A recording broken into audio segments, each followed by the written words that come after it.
O, Osmanlı Hanedanı'nın en uzun süre tahtta kalan padişahı. Batılıların ifadesiyle Muhteşem Süleyman.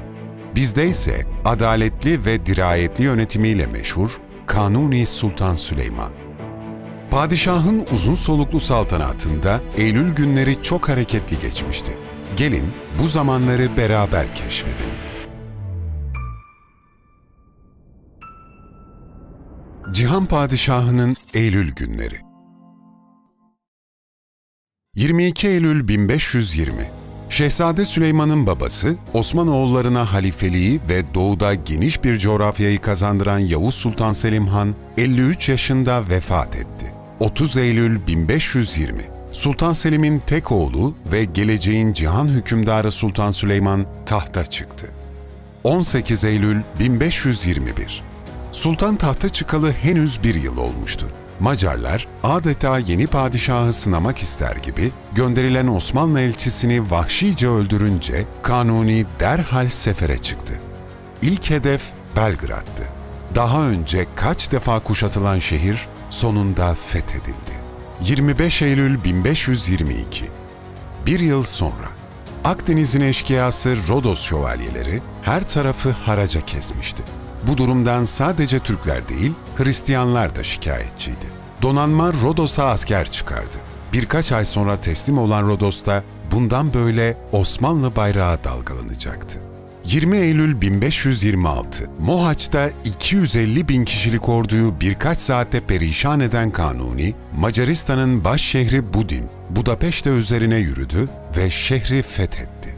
O artık bizim nazlı Budin'imizdi. 28 Eylül 1529. 2 defa kuşatılan ama fethedilemeyen Viyana şehrine ilk taarruz başladı. 27 Eylül 1534. Yavuz Sultan Selim zamanında Doğu emniyet altına alındı.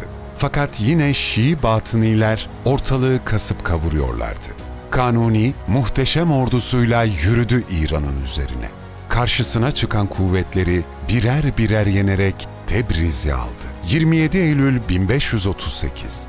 Şanlı Barbaros'un kumandasındaki Osmanlı donanması, Birleşik Haçlı Donanması'nın 600 gemilik kuvvetini Preveze'de suya gömdü ve denizcilik tarihimizin en büyük zaferlerinden biri elde edildi. 20 Eylül 1563. İstanbul, tarihindeki en büyük sel felaketlerinden biriyle karşılaştı. Bu sırada İstanbul'a dönmekte olan Sultan Süleyman, yol üzerinde Safraköy'deki vadide Sefaköy-Çobançeşme arasında sele kapıldı. Bir haneye sığınarak hayatını zor kurtardı. 7 Eylül 1566. Kanuni Sultan Süleyman 72 yaşında ve hasta olduğu halde son seferine çıktı. Zigetvar fethedilmeden bir gün önce Büyük Osmanlı Sultanı ömrünü geçirdiği savaş meydanlarında vefat etti. 13 büyük sefer ve kazandığı zaferlerle Osmanoğullarına altın bir çağ yaşatan Kanuni Sultan Süleyman, saltanatı müddetince devletin sınırlarını 2,5 kat artırmıştı. Padişahlığının yanında büyük bir şair olan sultanın bir beytiyle bitirelim. Olsa kumlar sagışınca ömrüne haddü adet, gelmeye bu şişe içer içre bir saat gibi.